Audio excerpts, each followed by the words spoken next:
Bienvenidos al programa. José, ¿cómo estás? Un gusto verte. Rafael, muchísimas gracias, amigos televidentes. Ahora desde la tribuna de Habla del Pueblo, es un honor llegar a sus hogares. Así es, ¿no? Y siempre abrimos las líneas telefónicas. Por supuesto, si uno presenta este ángulo de la noticia, algunos querrán decir, como ayer alguna persona decía, no, pero miren, a favor del gobierno, no, que franela, nada de eso, nada de eso.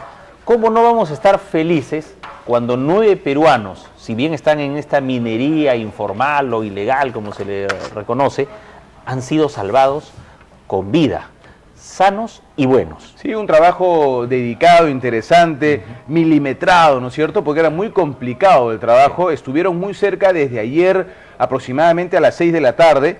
Ya la ministra en horas de la mañana había dicho, la ministra Jara, quien ha permanecido en el lugar, tema que también es plausible, ¿no es cierto?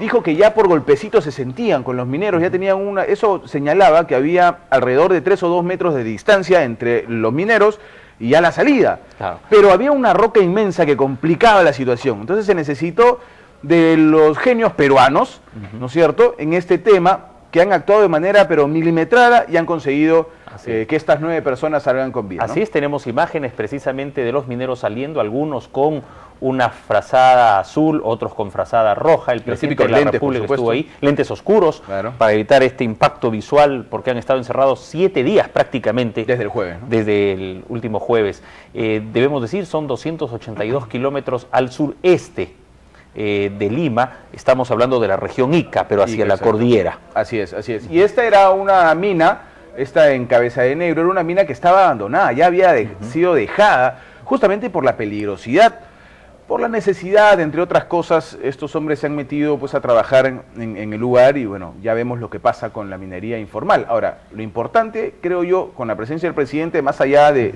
la fotografía y el estar presente, que claro, es importante, es el hecho de que ha marcado una vez más, ¿no es cierto? Hay que apoyar a los trabajadores de la minería informal que lo necesitan, que necesitan formalizarse, pero hay que tener mano rígida y mano dura con aquellos que explotan al hombre, ¿no es cierto?, en busca únicamente de su beneficio en la minería informal, y además de eso, destrozan la naturaleza. Mientras haya el mayor concurso, desde el Estado, desde la sociedad, mucho mejor. Por eso hay que dedicar también el programa, José, a los rescatistas. Mineros que han venido de Buenaventura, de Milpo, de Volcán, y han estado ahí ayudando para que salvemos la vida de 9 compatriotas. Y sus mismos compañeros, los compañeros que estaban trabajando con ellos en esta mina y que milagrosamente también no quedaron atrapados, formaron parte del grupo del rescate, porque han tenido que sacar por ahí algunos que a ojo de buen cubero, como se dice, han calculado más de 100 toneladas de piedras y tierra de ese lugar para poder llegar a donde estaban los mineros. Vemos las fotos precisamente de los mineros rescatados, de los rescatistas, de autoridades del Estado,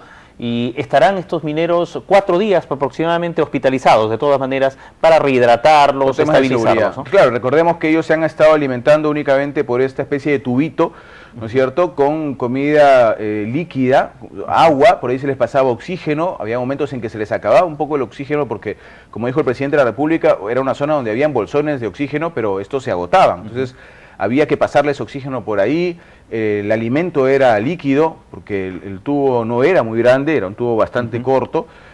Líquidos en general, habían quienes estuvieron mal del estómago, con una infección estomacal, lo cual era lógico en las condiciones en que estaban. Y más allá de este trance que se ha vivido felizmente con un final muy importante y positivo para las madres, hijos de estos mineros, por supuesto que si van al socavón es porque quieren un pan para su familia. Entonces ahora vienen las facilidades, sanciones habrá también seguramente, pero facilidades para que ellos se formalicen.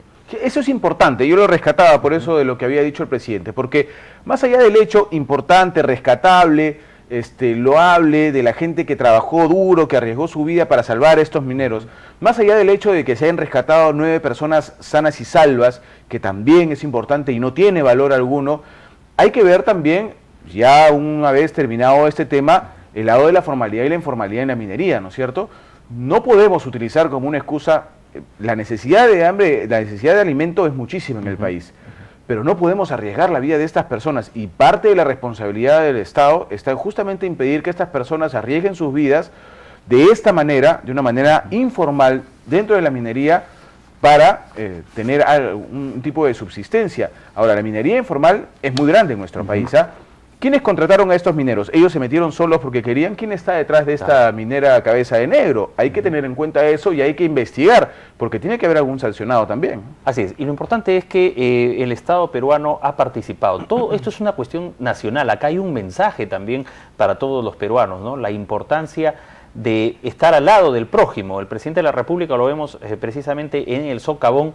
Minutos previos a la salida de los mineros ya era un hecho, pues que a las 7 de la mañana, aprovechando la luz del día y todas las facilidades, después de haber trabajado largas horas de la noche y durante 7 días, se iba a rescatar a los mineros. Pero, ¿qué hubiera pasado si no iba el presidente, no? Algunos hubieran dicho, ¿por qué no fue? Sí, claro. Esto nos lleva a la ambivalencia de cómo se maneja una noticia. Ese es un detalle, ¿no? Porque claro, hay también quienes han dicho, pero que el presidente fue al último, y inclusive han relacionado la presencia del presidente con la presencia del presidente Piñera cuando ocurrió una situación similar en Chile, en Copiapó. Pero hay que tener en cuenta algo, ¿ah? Yo he estado leyendo un poco los días previos cómo venían ocurriendo, y el ministro de Energía y Minas ha estado presente varios de estos 7 días, ¿no es cierto?, permanentemente, bajo el control de la situación y dando la información al Ejecutivo, en este caso al presidente de la República como cabeza del Ejecutivo, y quien ha estado también ha sido la ministra Jara, quien ha estado en el lugar varios días llevando atención a los familiares, llevando atención a los mineros, esta atención que se les podía dar en condiciones pues bastante precarias con este pequeño tubo.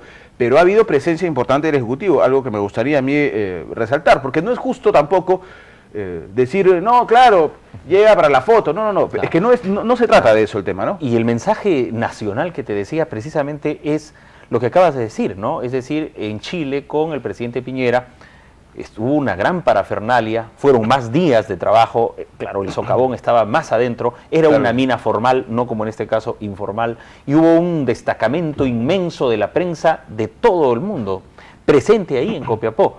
Ahora se destaca más fuera del Perú esta noticia que aquí. Eso nos va a llevar a la pregunta que vamos a formular en un instante sobre un tema que tiene que ver con la felicidad de todos ustedes, amigos televidentes. Entonces estamos viendo acá hay un mensaje, cómo en otros países se está destacando este éxito y a veces aquí como que hay cierta dejadez por revalorar lo nuestro y aplaudir realmente con todo cariño, con todo gusto, este rescate. Bueno, pero ha habido una cobertura importante, Rafael. Hay un tema que debemos reconocer. O sea, este tema ha sido parte de la noticia en la semana y ha habido una cobertura interesante. Muchos medios de comunicación han enviado corresponsales. El mundo ha estado enterado porque hoy veíamos cómo había reaccionado diversos noticieros, no solo en el continente, también en Europa, sobre la noticia del rescate de los 9 mineros.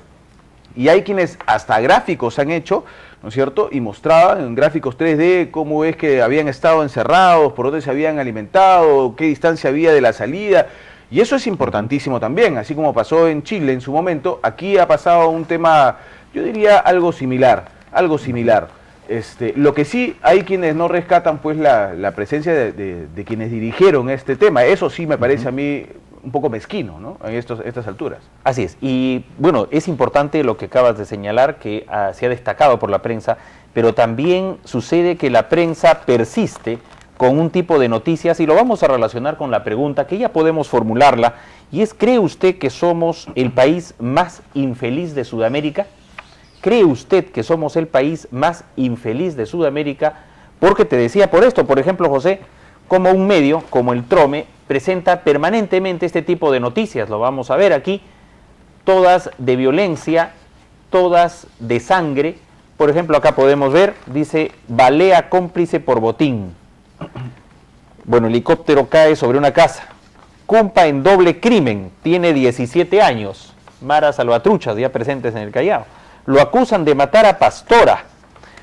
Fíjate también, este mismo diario, mafias encubren chuponeadores. Vamos a verlo aquí. Insisten en que Mayor se suicidó. Sendero como las FARC, se menciona. Miren esta noticia también. Por eso se destacan algunas noticias, como dices, José, hay un despliegue, pero esto es permanente y todos los días. Con Cincel habría cajero automático, ahí está el Cincel, lo atraparon, dice. Hay mucho más. Por ejemplo, ¿cómo presentan esto? Drogas y sexo en casa de modelo A1. Tío Charlie tenía videos y fotos porno. Por acá dice lo siguiente: efectos del crack, causa depresión, miedo y paranoia, y las malas noticias también no causan depresión.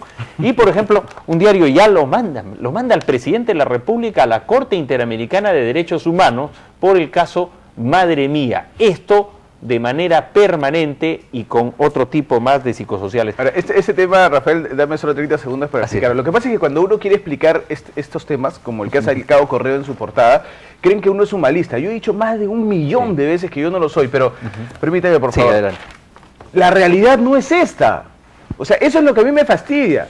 Si fuese esta, está bien, pues que salga en la portada de Correo, y si quieren que salga en la portada de los diarios que quieran. Pero la realidad no es esta. ¿Cuál es el afán de sacar esta portada cuando la realidad no es esa? No es que el presidente vaya a ir a la Corte Interamericana de Derechos Humanos por el tema de Madre Mía. El tema de Madre Mía en la Corte Interamericana de Derechos Humanos fue en su momento dejado atrás, se mandó al archivo. Lo que pasa es que inclusive a un hombre de leyes que en su momento mandó un documento para que no esté archivado este caso, hoy ve esta portada. El mismo que firmó el documento dice, pero ¿de qué se trata esto? Yo no lo hice. Dice, yo no fui el que hizo esto, no me han dicho nada de la Corte Interamericana. Lo que pasa es que hay que leer, pues. La portada te la ponen para que tú tengas una impresión, ¿no es cierto? Te da un primer infarto y después lees adentro de la noticia, resulta que no tiene pues una relación una cosa con la otra. Es bastante grave, ya se da por hecho que son senderistas y se le menciona senderistas, así como tal. No hay narcoterroristas, no son delincuentes comunes, por ejemplo, el Comercio se manda con esta noticia, pudiendo haber puesto aquí, por ejemplo, la de los mineros rescatados, ¿no? Como lo hicieron en el caso de los chilenos. Aún hay 36 trabajadores en manos de senderistas, da por hecho. Pero donde ya sí la mató el Comercio es en esta noticia. Fíjense ustedes, hoy día miles de personas leían esto y aparece ya esta noticia donde dice León Bayén reemplaza a José Luis Pérez Guadalupe en la presidencia del INPE. Se fueron de caldo, una patinada. Un comunicado del Ministerio de Justicia hoy precisamente aclara que permanece el doctor Pérez Guadalupe y es el que encabeza precisamente esta reforma en el INPE. Esa es otra cosa de la que abusan algunos medios. Yo no tengo nada contra el Comercio, pero hay algunas cosas de la que se abusa y dicen, por ejemplo, una fuente fidedigna del interior nos informó. Y entonces ponen una gran noticia con la salida del señor Pérez Guadalupe, que para muchos ya debe haber salido después de todo lo que ha ocurrido en los penales. Pero no es verdad tampoco, pues no ha ocurrido, el señor Pérez Guadalupe no ha salido, le han ratificado su confianza, él continúa trabajando como jefe del INPE. Entonces hay que tener más cuidado, ¿no? Y dentro de ese mismo grupo, José, está Perú 21. Quiero mostrar este artículo de Guido Lombardi, aquí lo tenemos, el artículo de Guido Lombardi, Felicidad, jaja, donde él analiza, por supuesto someramente, un informe que apareció el día lunes, de la Universidad de Columbia, a pedido de las Naciones Unidas. Este informe de la Universidad de Columbia hace una evaluación en 156 países del planeta para que se evalúe qué país es el más feliz. Pero ¿cuál es el marco de esto? Es que hoy, tanto Estados Unidos muy preocupado por la crisis y Europa en una crisis financiera muy fuerte, se habla del Producto Interno Bruto, el PIB conocido, claro. Pero acá han transportado los términos y hablan de la felicidad interna bruta, el FIB. ¿Qué significa esto? Que no todo es dinero, están diciéndole subliminalmente a los que están preocupadísimos con la crisis mundial, el paro, el desempleo en España, en Grecia, los ajustes económicos, le están diciendo por si acaso no todo es economía, hay posibilidades de ser felices de otra manera. El que acuña un poco este término de la felicidad interna bruta es el rey de un país bastante pequeño, ¿cierto?, que se llama Bután, que queda en el Himalaya, está entre el Tíbet, que es una independiente de la China, ¿no es cierto?, o una autónoma de la China, y la India. Ahí al medio hay un país pequeño que se llama Bután, ¿no es cierto? Es un país budista, elementalmente, tiene raíces tradicionales muy grandes, y ellos han creado una especie de ministerio de la felicidad. Entonces, ellos en su país miden la felicidad, y como parte de esta medición de la felicidad, han creado, en vez del Producto Bruto Interno, la felicidad interna bruta, le llaman ellos. Y ellos hacen una pregunta muy sencilla, hoy día estuve un poco leyendo el tema. ¿Está usted satisfecho de cómo ha sido su vida hasta ahora? Si la respuesta es sí, estoy satisfecho o estoy muy satisfecho, en su mayoría quiere decir que tienen un buen nivel de la felicidad interna bruta. Si quiere, la respuesta es negativa, pues esta felicidad es negativa. Pero es el único país que yo conozco hasta donde yo sé por lo menos, que es un país además muy pequeño, que tiene este tipo de mediciones, ¿no es cierto? Así es, y esto nos va a llevar, por supuesto, después de la columna de don Fernando Arrarte, a conversar con ustedes sobre la pregunta que ya tenemos en pantalla, y también esto nos va a llevar a ver el periodismo sadomasoquista frente a un periodismo realista, un periodismo que es veraz, y frente a ese periodismo veraz, por supuesto, no podemos dejar de ser constructivos. ¿Qué va a pasar frente a un periodismo sadomasoquista más adelante con los niños que hoy viven, los jóvenes que están en la universidad, que ven este grado de violencia?